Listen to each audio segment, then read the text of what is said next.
Oi, gente, tudo bem? Bem-vindos a mais um podcast do Nanã. Eu sou a Melissa Torres e essa daqui é a Maria Fernanda Siqueira. E hoje a gente vai falar sobre o governo Trump e as relações trilaterais com o USMCA. Esse evento ele é fruto da parceria do núcleo Nanã, que é o Núcleo de Estudos de Negócios da América, juntamente com o professor de RI, coordenador do núcleo Roberto Ibel, doutor em Estudos Estratégicos Internacionais pela Universidade Federal do Rio Grande do Sul e especialista em estudos americanos, e o professor Manuel Guedes, professor de RI e Ciência Política na SPM, doutorando em Relações Internacionais na Universidade de Brasília. Primeiro, eu queria perguntar para o professor Manuel se você poderia comentar brevemente sobre a volta do Trump para o governo americano, tendo em vista os efeitos do mandato dele de 2018 e as novas imposições tarifárias que ele pretende aplicar, e também tendo as políticas de American First e Make America Great Again, e vendo como elas se projetam nessas novas tarifas que ele pretende também. Muito bem. Boa tarde, queridos. Boa tarde, queridas. Muito obrigado pelo convite. Obrigado, professor Roberto, por me convidar para essa entrevista. Sobretudo vocês, estudantes, pela confiança e pela oportunidade da parceria. Muito bem, respondendo à pergunta da Melissa,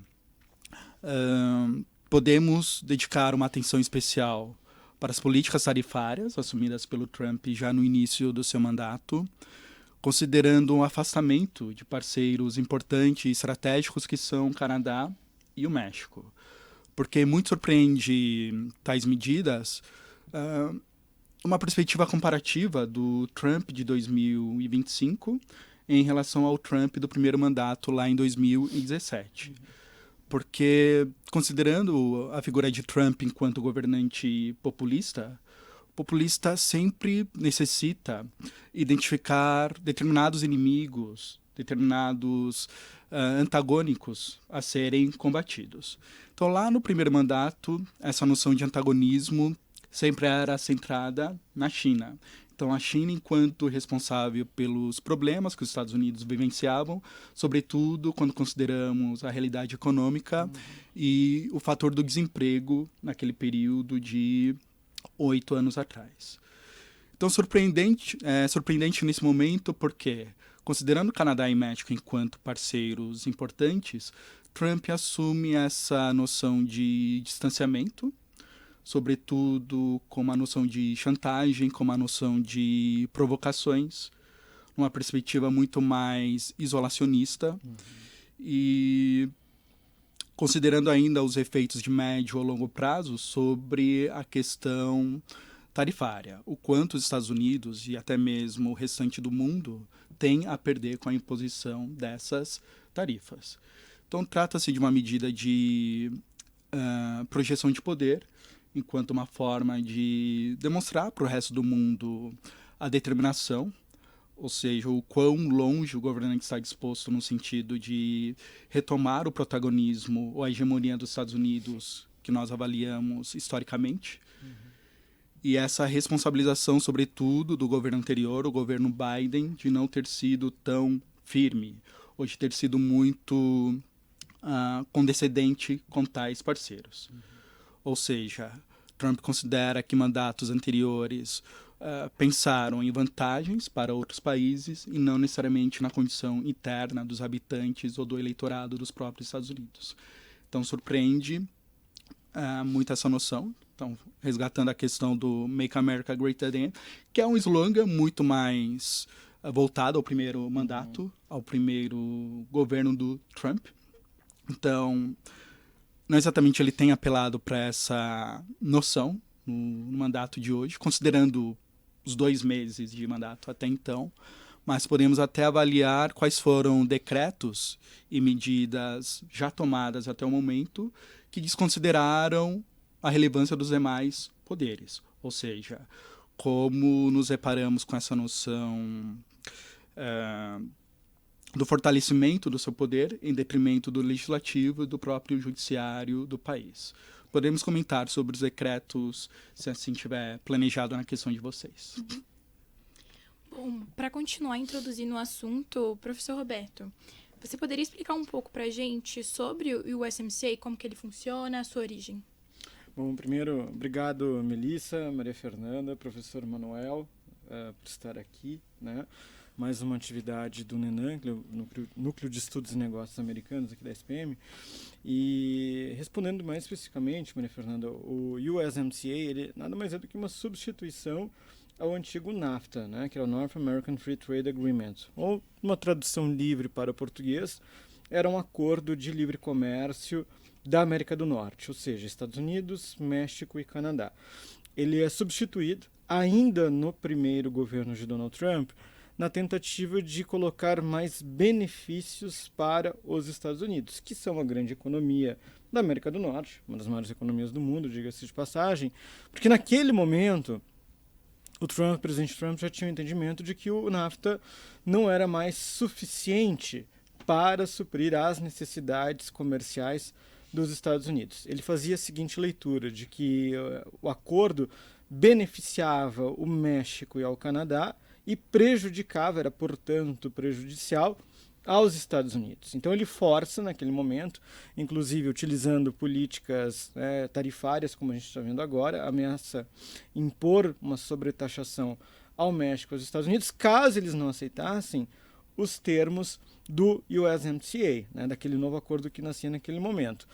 Naquele momento, a gente fala aí praticamente quase 10 anos atrás, você tinha o governo mexicano, um novo governo mexicano, que era do López Obrador, né, o AMLO, como era conhecido. Era um governo de uma certa, a gente pode considerar o professor Manuel me corrija, né, cientista político na sala, de uma extrema esquerda, digamos assim, não era uma esquerda progressista moderna, né?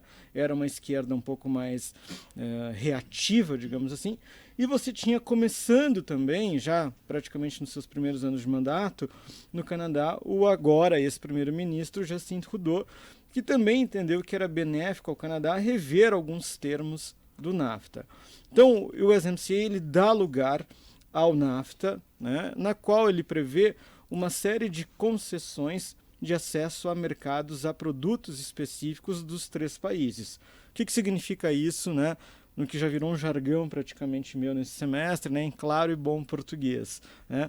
Significa que vários produtos, commodities produzidas por México e Canadá seriam isentas de tarifas quando exportadas para os Estados Unidos. O que os Estados Unidos garantiria em troca? Um acesso preferencial também aos seus mercados, né? Ou seja, sem uma cobrança de uma tarifa extra para importar os seus produtos e para exportar eventualmente aquilo que já era manufaturado nos Estados Unidos. Funciona, Melissa e Maria Fernanda e professor Manuel, por quase 10 anos, né? Quase 10 anos mais ou menos de duração do USMCA, e hoje Donald Trump ele rasga, né, o USMCA, impondo essas novas tarifas em relação ao México, em relação ao Canadá, nas primeiras horas do seu mandato. Então ele foi, sim, um acordo comercial, não chegou a ter uma estrutura como o NAFTA tinha, que já tinha uma duração de algumas décadas praticamente, mas ele deu uma sobrevida, digamos assim, aos processos de cooperação, de integração regional na América do Norte, né? E hoje entra num stand-by, é rasgado, enfim, negligenciado pela administração Trump, que tenta forçar aí um novo fenômeno, que eu imagino que vocês vão tratar aqui na nossa conversa, que é a imposição de um unilateralismo, não é nem o bilateralismo, ou seja, os Estados Unidos impõem uma agenda comercial para com seus vizinhos, né? Então, a gente pode dizer sem sombra de dúvidas que o USMCA hoje também está no passado, assim como o próprio NAFTA. Bom, pode falar. Poderia complementar o professor Roberto? Então, interessante perceber que o próprio USMCA foi um resultado da própria pressão do Trump no fim do seu primeiro mandato. Ou seja, uma medida que não dependeu somente da decisão dos presidentes ou do primeiro-ministro canadense à época. Precisou passar pela aprovação do parlamento dos 3 países. Então, é importante frisar que essa mudança de NAFTA para USMCA é um resultado que Trump almejou contemplar no fim de seu mandato enquanto um legado. Então, o que teria sido deixado de legado do seu primeiro governo? Exatamente essa mudança da estrutura do antigo NAFTA, que muitos analistas questionam que não houve mudanças substanciais. Houve uma mudança de nome e determinados setores que foram favorecidos com regras ou novas normas, a exemplo da indústria automobilística e toda uma questão de propriedade intelectual. Então, é interessante esse paradoxo porque Trump teria sido um dos principais articuladores a favor do USMCA e, como o professor indicou agora, há uma medida de retrocesso, de desconsideração do funcionamento do próprio acordo. E é algo que não se tem noticiado. Então, ao se falar sobre as medidas do Trump, muito se aponta a imposição de tarifa de 25%, tanto para México quanto Canadá. Mas pouco tem se avaliado sobre o futuro, ou sobre a viabilidade de permanência do próprio USMCA. Mas, se tais exigências forem aprofundadas e, de fato, os Estados Unidos insistam com essa perspectiva unilateral, então tendemos a observar exatamente um desmantelamento do próprio acordo. Bom, agora a gente vai falar um pouco das questões tarifárias do governo Trump sobre o México, que é um dos principais parceiros comerciais e um dos mais antigos. Ainda, professor Roberto, você pode nos dar uma visão sobre as tarifas nos produtos mexicanos e as consequências dessas tarifas para a economia mexicana? Com certeza.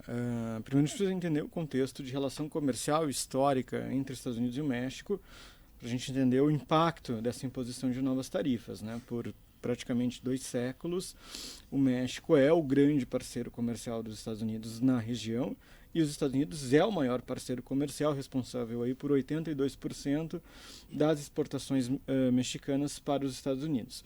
Eu nunca me esqueço, no passado nós visitamos o consulado do México, né, acho que você estava junto, o professor Manuel também, quando o cônsul do México disse que um espirro nos Estados Unidos é uma pneumonia no México, né? E que é uma grande realidade, porque é uma relação de dependência multissetorial. Aí, para responder mais especificamente, o que o México hoje exporta para os Estados Unidos? Basicamente, 3 categorias. A primeira, né, a commodities, ou seja, alimentos de origem animal e de origem vegetal, que é basicamente o que o Brasil produz, toda a América Latina acaba produzindo, mas commodities, ou seja, o que o norte-americano compra no supermercado, quando lá o Homer ou a Marge Simpson vai no seu Quick Mart em Springfield, praticamente 70% dos produtos que ele vai encontrar ali na prateleira do supermercado é de origem mexicana.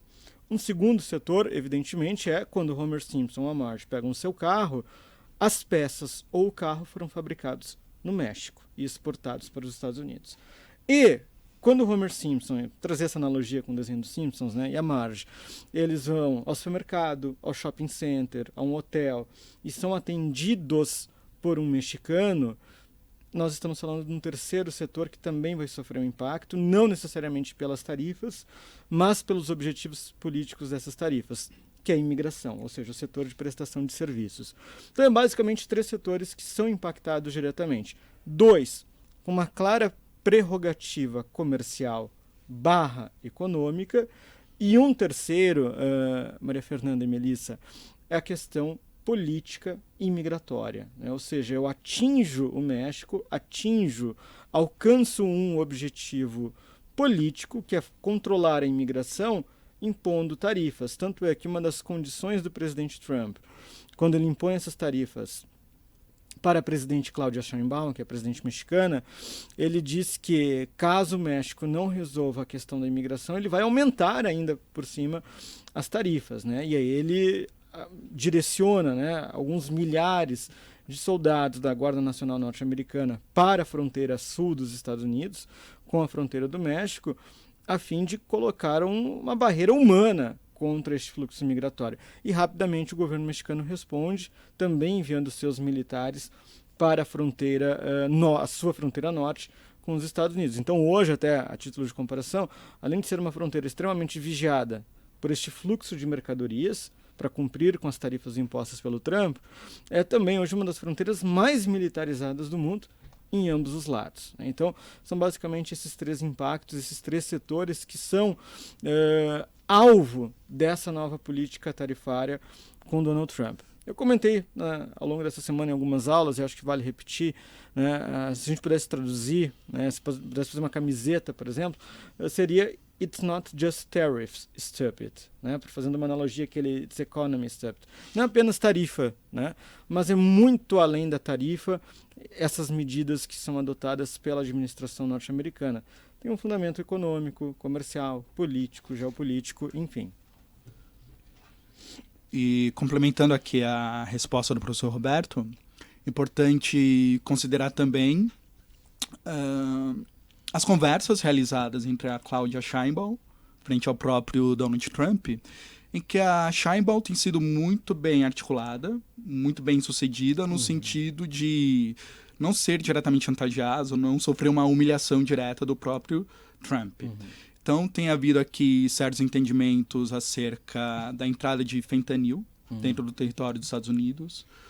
Ao mesmo tempo, o México muito preocupado com a entrada de armas. Então, essa noção de que os Estados Unidos também devem se comprometer para que menos armas cheguem ao território mexicano, que caem na mão das grandes facções e acaba se tornando aí um problema permanente. Então, tem sido bem sucedida essa questão de quais seriam condições que os países devam atender. Claudia Sheinbaum demonstrando ser muito bem articulada. Não que o Obrador não fosse. Até o professor comentou que o Obrador, o governante anterior, tinha uma política mais reativa, correto? Mas ao se tratar aqui da dinâmica bilateral com os Estados Unidos, o México, historicamente, tendo que ceder, tendo que se curvar, ou seja, atender exatamente algumas imposições feitas pelos Estados Unidos. Então, na época até mesmo da ameaça da construção do muro, o próprio Obrador demonstrou uma indignação no começo, mas dali por diante precisou cooperar. Ou seja, promover políticas de permanência de determinados cidadãos, não somente mexicanos, mas cidadãos oriundos de países da América Central que necessariamente utilizam da passagem mexicana para chegar aos Estados Unidos. Então, apesar dessa conduta reativa, ao se tratar de Estados Unidos, há sempre uma noção de domínio, uma questão de atendimento às expectativas estadunidenses. Pegando um pouco do gancho do que o professor Roberto falou, que não são só tarifas, professor Manuel, eu queria perguntar para você sobre as relações diplomáticas entre esses dois países, como você acha que vai ficar depois das imposições das tarifas? Muito bem.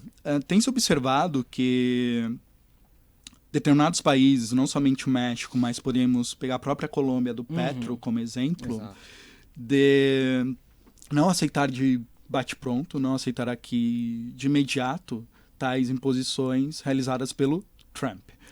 Por mais que o Trump faça questão de dizer que possui as cartas do jogo, e foi assim com o próprio Zelensky, não é? Então, essa necessidade de demonstrar quem possui as regras ou as cartas do jogo é os Estados Unidos, temos observado determinados movimentos, até de ordem nacionalista, mas não o nacionalismo perigoso, não o nacionalismo confrontativo, mas uma noção de maior união interna, no sentido de promover e fortalecer a própria noção do interesse nacional interno. Então, observamos esse movimento dentro do próprio México, até mesmo manifestações de rua, até mesmo as pessoas se encontrando na praça principal da cidade do México, com uma demonstração de apoio à própria presidente Sheinbaum. Aí a Colômbia do Petro, pelo próprio estilo do Petro, também no sentido de apresentar algumas respostas, se bem que a Colômbia também precisou abrir mão de certas expectativas para o bem final do acordo. Não é? Então, estamos falando aqui de concessões, o quanto os países estão dispostos a promover concessões.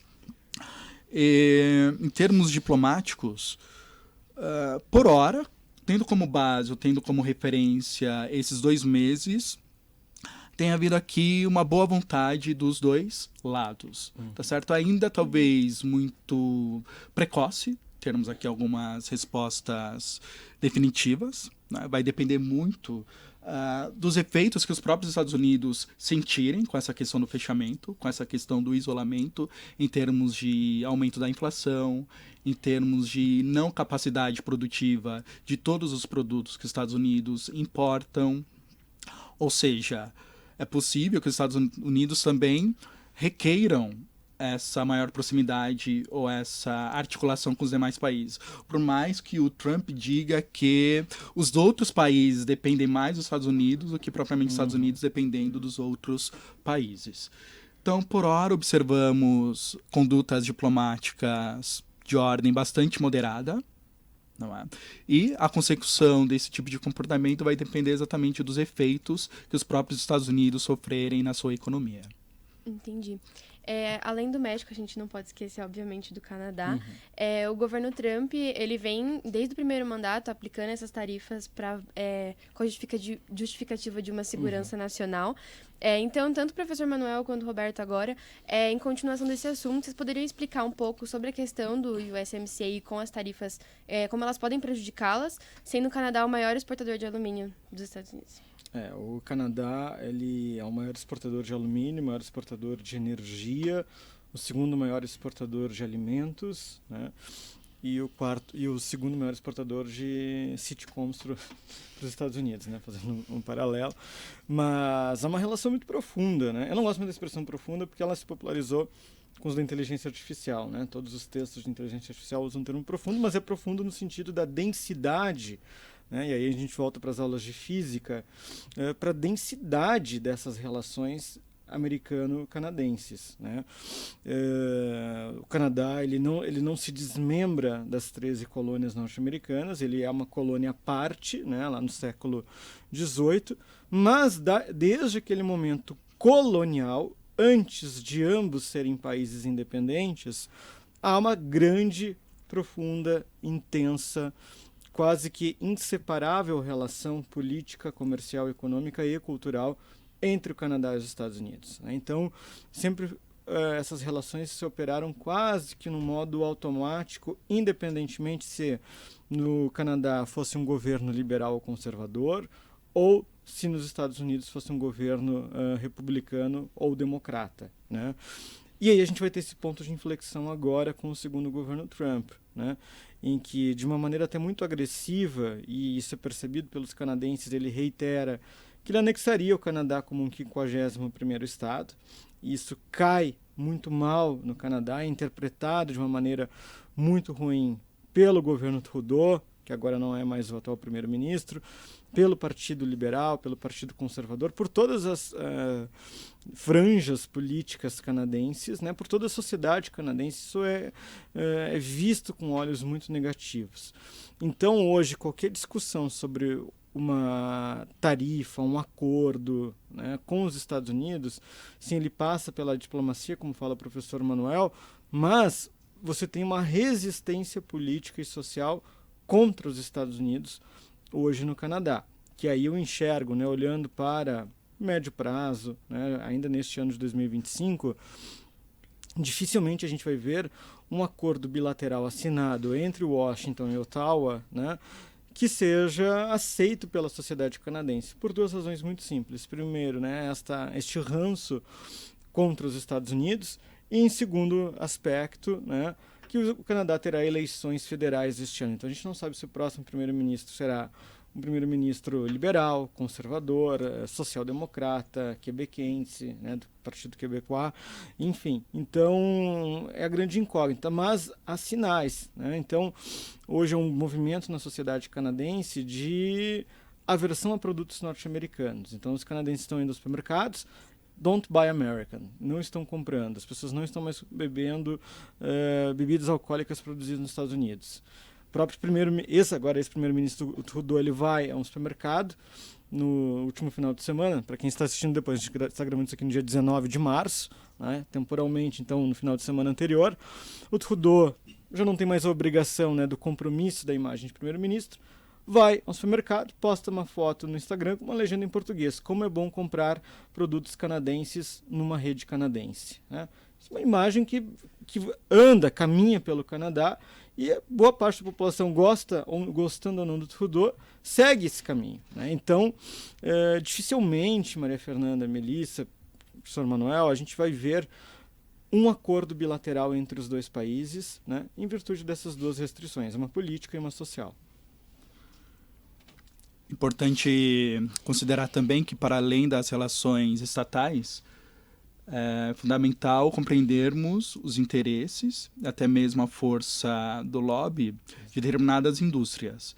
E ainda falando do Canadá, a indústria de laticínios enquanto um elemento importante para aquela economia. Porque mesmo no início da consolidação do USMCA, em que os Estados Unidos consideravam-se muito prejudicados com o antigo NAFTA, os Estados Unidos impuseram determinadas regras. Como já é de praxe, né? Os Estados Unidos determinando qual seria a forma de funcionamento dos acordos.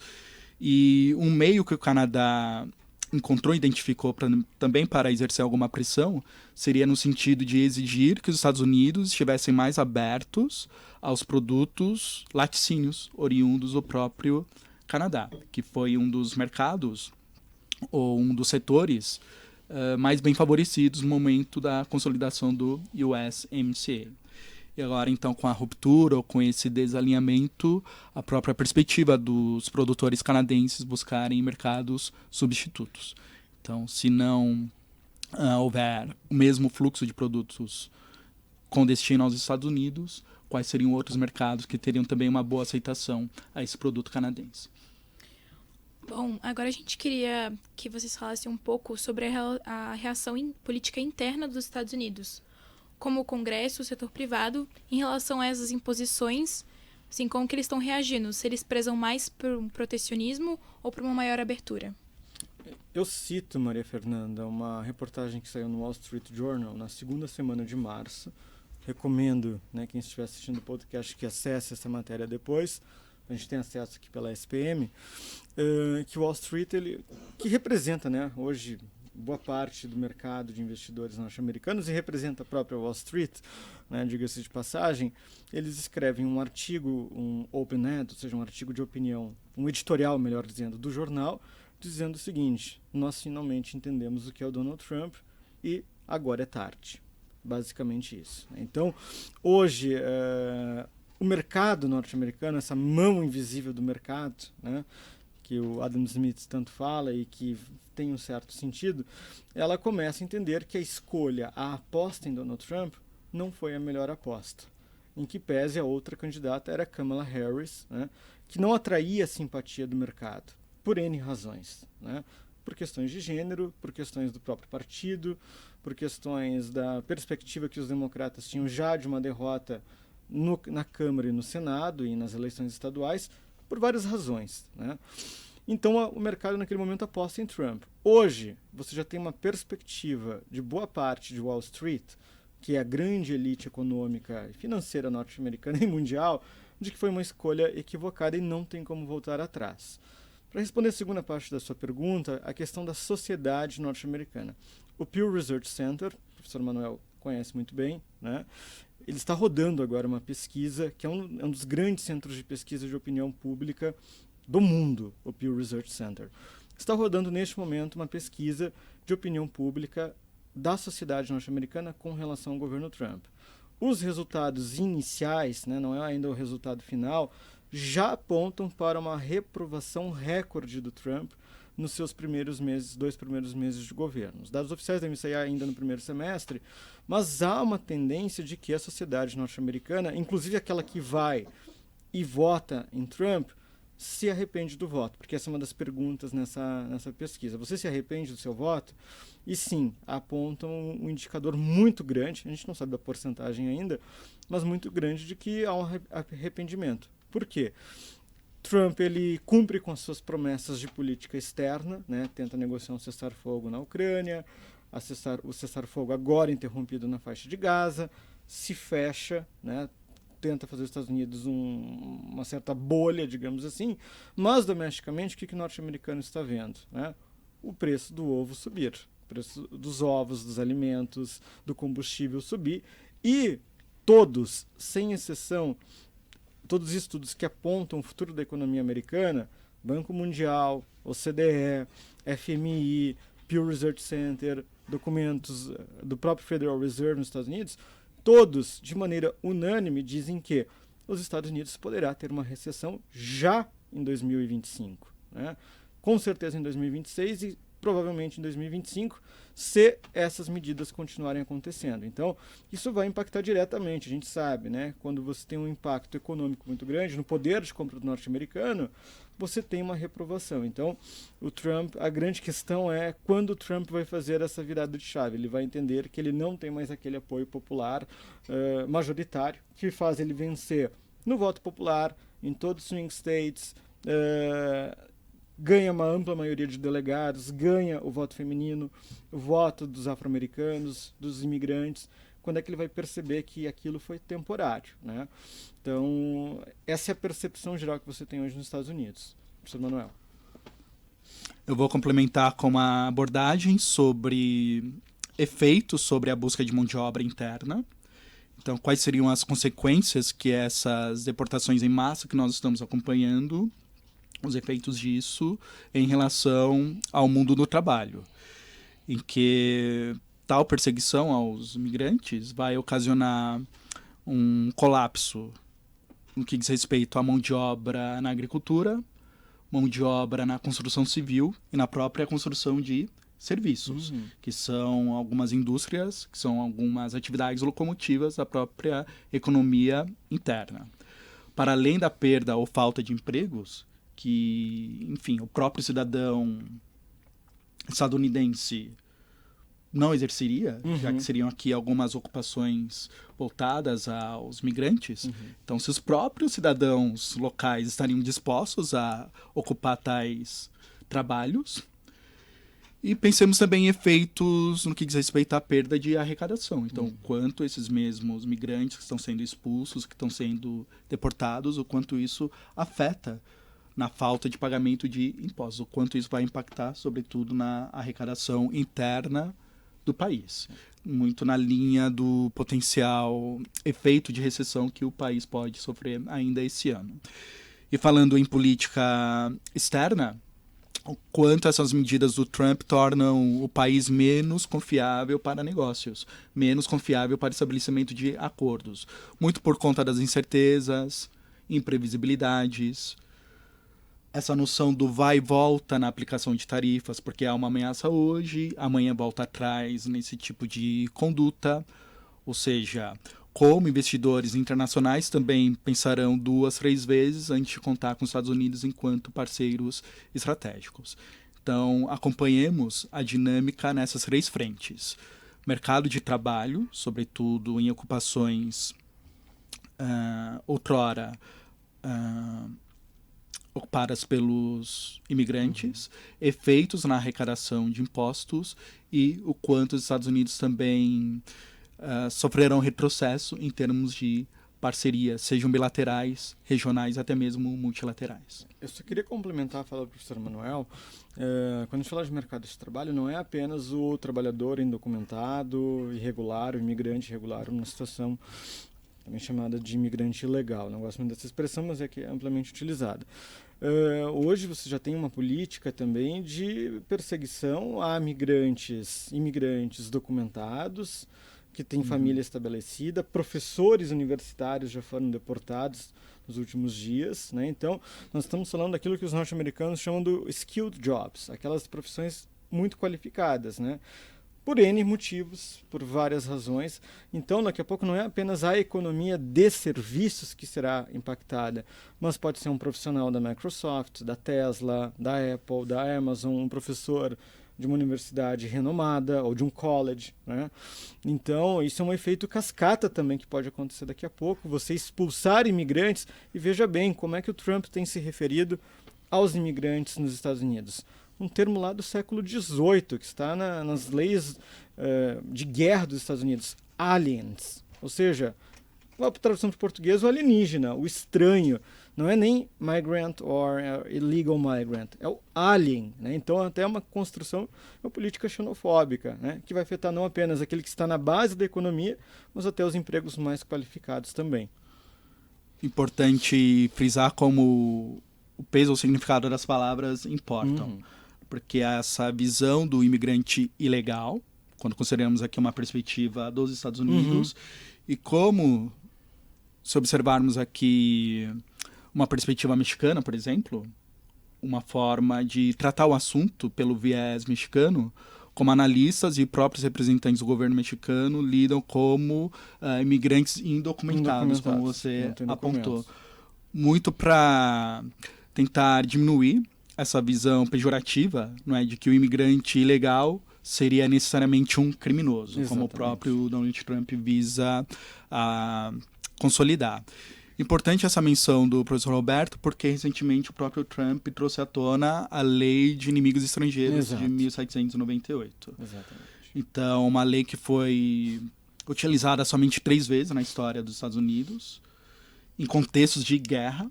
Então, na Guerra Anglo-Americana e nas 2 grandes guerras.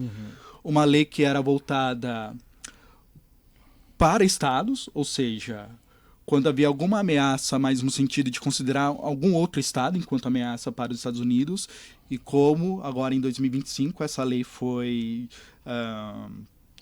resgatada, mas voltadas aos indivíduos, exato, contra imigrantes venezuelanos em particular. Então, a Lei de Inimigos Estrangeiros, dos anos de 1700, resgatada nos dias de hoje para confrontar imigrantes venezuelanos, como se esses fossem uma ameaça real, imediata. E até mesmo, então, a conduta, um acordo do próprio Trump com o Bukele de El Salvador, como esses indivíduos venezuelanos foram mandados para as megaprisões de El Salvador. E aí é um acordo entre Estados Unidos e El Salvador no sentido de Trump pagar uma espécie de taxa, né? Pagamento de taxa. Um cashback, eles têm utilizado essa expressão, né? Um cashback para cada migrante. Tem aqui o dado específico, os Estados Unidos pagarão 6 milhões de dólares por ano para que El Salvador lide com esses 300 migrantes venezuelanos, acusados de fazerem parte de uma facção, de um grupo terrorista Tren Aragua da Venezuela. Mas o que se questiona aqui? O lado subjetivo. Então, a ausência de qualquer defesa judicial por parte desses indivíduos. Então, é feita uma perseguição de larga escala, sem saber ao certo qual que é o perfil, qual que é a história de vida, a trajetória desses mesmos indivíduos. Então, vemos aí uma proximidade, né, do próprio Bukele, digamos, servindo como um quintal, ou, digamos, um governante com o qual o Trump pode contar em suas políticas. Tendo em vista tudo que vocês falaram, eu acho que fica muito claro a postura dos Estados Unidos contra o bloco, ou seja, talvez ele queira sair do bloco, mas ele mostra assim uma postura muito negacionista em relação ao USMCA. E eu queria perguntar para vocês se vocês acham que as relações entre o México e o Canadá, as alianças, elas podem se fortalecer por conta dessa postura dos Estados Unidos. É muito difícil a gente pensar numa aliança entre 2 países que não compartilham uma fronteira, né, que é o caso do México e do Canadá, mas sim pode ter uma espécie... Depende muito do futuro eleitoral do Canadá, né, se você vai ter uma manutenção do Partido Liberal no poder ou se você vai ter uma mudança, né, de partido nas eleições federais, muito embora... Desculpa. Muito embora, Melissa... Ambos os partidos compartilhem, tanto conservador como liberal, compartilhem uma perspectiva muito semelhante com relação ao governo Trump, né? Eu não enxergo, neste momento, uma aliança Canadá e México em termos formais, políticos, de organismos, né, de criação de um bloco, a parte do USMCA. Mas sim um fortalecimento da parceria de ambos em fóruns internacionais, como, por exemplo, o G20, né? Vai ser muito interessante a gente acompanhar a reunião do G20 este ano, que vai ser na África do Sul, em Joanesburgo, em novembro, se não me falha a memória. Qual será a postura que o G20 terá com relação a Trump? ali pode ser um ambiente que a gente tenha o México e o Canadá próximos. Talvez um outro fórum, um outro espaço que seja possível dentro da própria Organização dos Estados Americanos, né? A OEA, hoje não mais na influência dos Estados Unidos, elegeu até recentemente um novo secretário-geral, Surinamês, né? Então, é possível que México e Canadá utilizem outras formas, outros mecanismos para contrabalancear essa posição norte-americana. Mas vale um destaque para quem está assistindo aqui, né? Canadá e México são concorrentes em vários setores, né? Então não são economias complementares, mas sim são economias concorrentes. Passo para o professor Manuel, até para a gente já está também no horário. Para além da importância do G20, houve recentemente o encontro do G7. Então, mais uma vez, com os Estados Unidos enquanto centro das atenções desse encontro. Não exatamente é um encontro em que nos deparamos com os chefes de governo, mas com diplomatas que representam os seus respectivos países. E como essa questão comercial não foi o enfoque, não foi aqui, digamos, o assunto principal nesse encontro do G7. Como esse assunto acabou lembrando alguns panos quentes, então pouco se tratou, muito para dar mais espaço às tratativas de guerra, sobretudo ao futuro próximo dessa noção da busca por acordo, ou busca por cessar-fogo na questão de Rússia e Ucrânia. Então, apesar do México, por exemplo, não fazer parte desse escopo, então sejamos de olho nos desdobramentos do próprio G20, mas como, ao se considerar o encontro das maiores economias do mundo, esse assunto comercial, essa questão das tarifas passou ao largo, muito para dar espaço às tratativas e quem terá o protagonismo, se os próprios Estados Unidos ou a própria União Europeia, no sentido de buscar soluções para o conflito Rússia e Ucrânia. Bom, para finalizar, a gente queria saber a visão de vocês em relação ao futuro do USMCA, sobre essas novas políticas do Trump e também de outros acordos internacionais. Bom, neste momento, né, março de 2025, eu vejo que o USMCA está no passado. Né? Nós temos que conjugar um verbo no passado para entender o que foi o USMCA. Nada impede, Maria Fernanda, que no futuro nós tenhamos um novo bloco, né, não é nem bloco, um novo acordo imposto pelos Estados Unidos.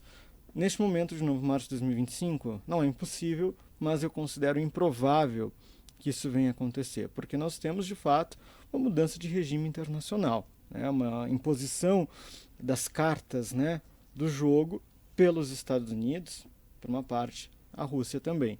Então, eu não vejo um futuro a curto e médio prazo para o USMCA, mas não impede que no futuro a gente tenha um novo acordo, né, talvez num outro contexto, já no contexto dos Estados Unidos, sobre inflação, sobre baixa do poder de compra, sobre escassez de produtos nos supermercados, o encarecimento dos veículos, o encarecimento do combustível, dos laticínios importados do Canadá.